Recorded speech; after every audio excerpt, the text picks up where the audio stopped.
So in this screen, you're going to enter the student's information, so your class info. So I'm going to enter my first student. I'm just going to say Pat.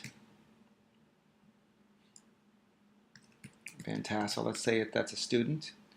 And the gender is male, grade 4. It automatically put in the class code that I had entered in the settings in the last screen.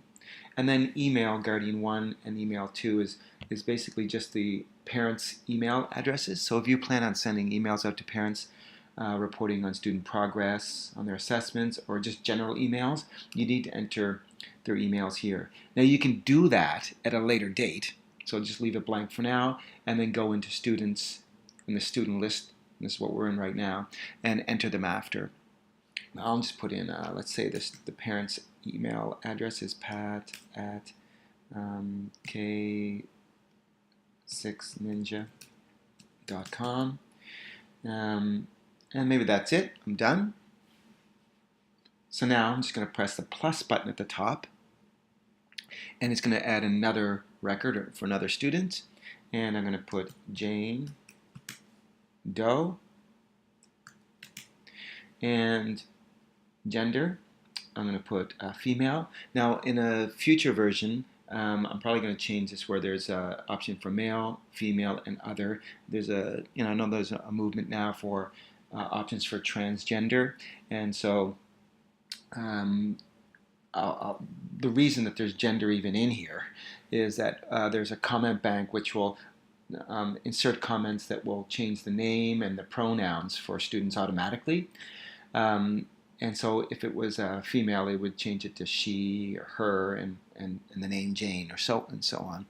But for a transgender, I'll just probably set it so it says, instead of he or she, it'll just say they can. But right now in this version, this is how it works.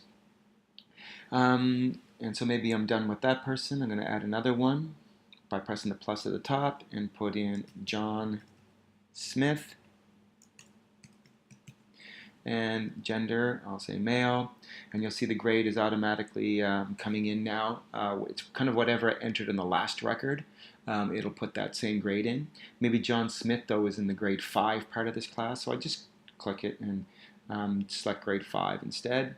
And now, the only other thing on the screen that's important, I guess, is this email translation. Over to the right-hand side, there's a plus button right beside the garbage cans, the delete buttons.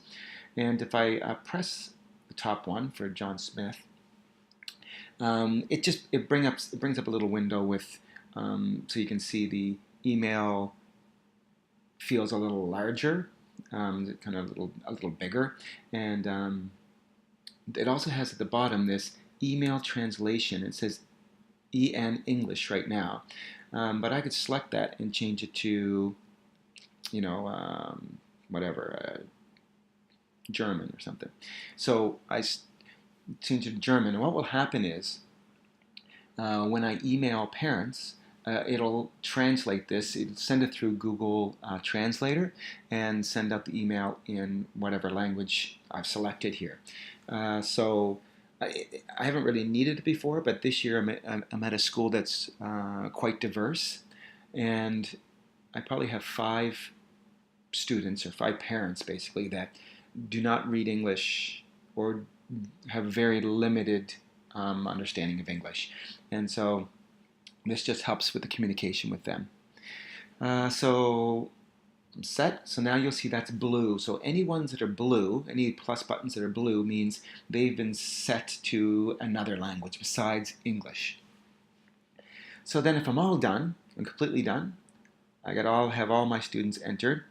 You'll note that it automatically sorts them by name, last name, then first name. So it doesn't matter what order I enter them in, it'll sort them.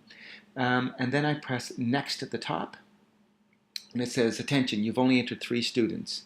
To add more students, tap the green plus button, which is the button that we've been doing, to add more students. Once all the students have been entered, press the next button, which we did. This message comes up, basically just saying, hey, you only have 3 students. Are you sure? Like, are you that lucky to have 3 students? If you do only have 3 students, or when you are finished with the number of students you have, you just say, no, I'm done entering. Instead of okay, you press, I'm done entering here. And it'll basically go on to the next step of this process, which is getting the standards.